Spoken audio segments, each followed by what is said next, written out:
California's plan to ban gasoline-powered vehicle sales by 2035 is one of the boldest moves in the fight against consumers, aiming to make electric vehicles, or EVs, the new standard.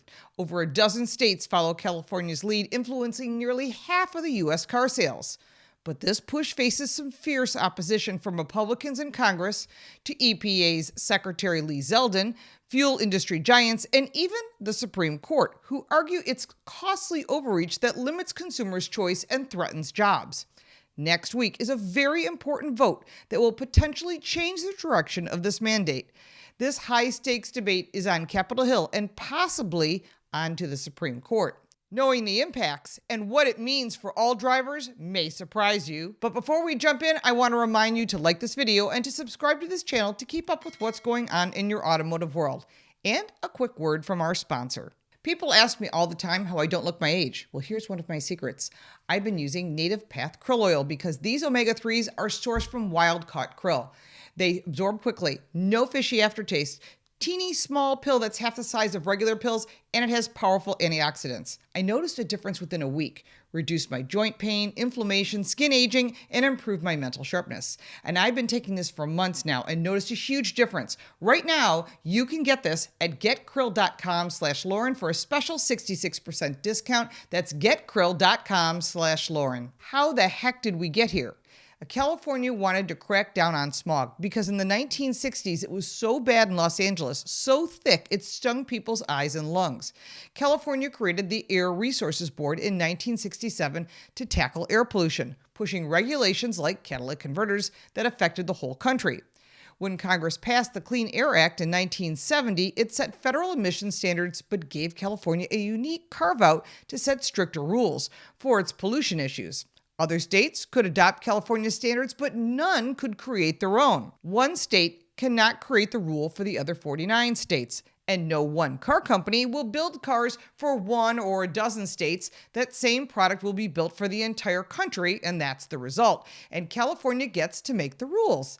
Now I'm sure you're frustrated, and I am too. But next week, the House will vote on 4 congressional review acts called CRAAS. These resolutions are meant to block California's emission rules, which promote EVs and phase out gasoline-powered vehicles. The CRA lets Congress overturn federal regulations with a simple majority, bypassing filibusters and preventing agencies from issuing similar rules without approval. It's been used only 20 times, but could be a game changer here. And of course, we'll be watching every single detail. Here's what the resolutions target. House Joint Resolution 87 reverses an EPA waiver allowing California to mandate zero-emissions trucks, which critics like the American Trucking Association say could raise shipping costs by 20%. Resolution 88 aims to undo California's Clean Air Act waiver, which bans gasoline-powered vehicle sales by 2035. This waiver was revoked by President Trump in 2019 and reinstated by President Biden in 2022. It's central to California's EV mandate. Resolution 89 targets California's nitrogen oxide standards for heavy-duty vehicles, which opponents, including the Owner-Operator Independent Drivers Association, calls unfeasible for small trucking firms and probably would put them out of business. Resolution 60, unrelated to emissions, but this resolution would lift restrictions on off-road vehicles in Glen Canyon National Recreation Area, showing how the CRA votes often bundle diverse issues.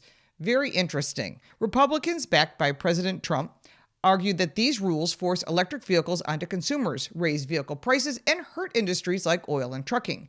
EVs cost about $12,000 more than gasoline-powered cars on average, which would be a huge burden for middle-class families. But there's a catch. The Government Accountability Office says the EPA waivers are orders, not rules, meaning they may not be subject to the CRA review. Though some Republicans, like Senator Shelley Capito, says Congress can still act, the EPA itself calls them rules, creating a legal gray area. The Senate parliamentarian will decide if these resolutions can proceed, and if they pass, they could block California's rules permanently. On April 23, 2025, the Supreme Court heard Diamond Alternative Energy LLC versus the EPA, a case challenging California's Clean Air Act waiver. Fuel producers represented by Diamond Alternative Energy argue the waiver hurts their industry by reducing demand for gasoline as California pushes for electric vehicles. The waiver, reinstated in 2022, lets California enforce stricter emissions and zero emissions mandates through 2025. The D.C. Circuit ruled in 2023 that fuel companies lacked legal standing to fight these mandates because automakers might still prioritize EVs without it. At the Supreme Court, fuel companies argue the waiver unfairly shrinks the market, but California countered that with their claims they're shaky since gasoline demand hinges on many factors like global markets. A key question is whether fuel producers have legal standing if automakers are already choosing to build more EVs, as seen with companies like Ford and General Motors. This case builds on Massachusetts versus the EPA in 2007, which gave states a stronger voice in climate policy. The court's decision, due by June 2025, could decide if industries like the fuel industry can challenge state emissions rules and how much power states have to shape environmental policy. This could be a step to reduce the power of the California Air Resources Board, which was given more power by President Obama and President Biden. California's EV push isn't just about policy. It's about real people. EVs made up about 25% of new car sales in California in 2024, driven by rebates and tax credits, which they're out of that money in that fund. But their average cost is about $60,000, remaining a hurdle for many people. Rural areas face bigger challenges. Only 1 in 5 public charging stations are outside urban zones, leaving drivers in places like Fresno County with range anxiety. And that source is from the California Air Resources Board 2024 annual report, so they're well aware that there is a charging station problem in most of the state. For workers, the transition creates both opportunities and risks. EV manufacturing could add 100,000 jobs in California by 2035, so they predict. But oil and gas industries may lose 50,000 jobs as demand for liquid fuels drops. Small businesses like trucking firms face steep costs to switch to electric fleets. A single electric semi-truck can cost about $400,000 compared to $150,000 for a diesel model, and federal subsidies cover only a fraction. Yet companies like Tesla and Rivian are innovating, with California's rules spurring advancements in battery range and charging speed. California is not alone in this EV revolution. Countries like Norway and China are pushing hard on EVs, and it's being driven by government mandates and cheap batteries, which mostly come from China. It's a global issue. In the U.S., Washington State also plans to ban gasoline-powered cars by 2035, while Texas, on the other direction, resisted it and passed a 2023 law to protect gasoline-powered vehicles. California's rules aim to cut emissions by 40% by 2035, equivalent to removing about 15 million gasoline-powered cars on the road today. They claim this is for the health of its citizens, but there's no studies to prove that all EV market will do anything. And California is riddled with brownouts and power shortages.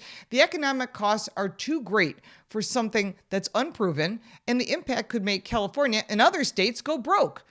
The cost to consumers is way too high to be wrong and have no real proof. So what's next? Well, the CRAAS states that if this is passed, the EPA and the federal government cannot reattempt to approve this rule. This will force all members to go on record for their votes, and then we know who to vote for. And this could affect the re-election bids, and they're well aware of that. And if Congress votes to undo this rule, the agency cannot propose a similar regulation. It would require an act of Congress to override the CRA, and that's highly unlikely. The CRA votes and the Supreme Court ruling will shape whether California can keep leading on EVs. If Congress blocks the waivers, other states may struggle to follow, stalling national climate goals. And if the courts limit California's authority, which it should, it could weaken state-led environmental policies nationwide. But even if California prevails, challenges like EV costs and rural infrastructure are still going to be massive hurdles that many cannot overcome. This debate touches every driver, every worker, and every community. It's about balancing innovation and affordability, freedom with responsibility. What do you think? Should California set the pace for EVs, or are gas cars worth preserving? Drop your thoughts in the comments below, and let's get the debate rolling. If you like this video, give it a like and subscribe for more videos like this, and check out our car review channel, Car Smarts. You can support me by buying me a cup of coffee, and if you want even more content, check out the links in the description. I'm Lauren Fix. Thank you so much for watching.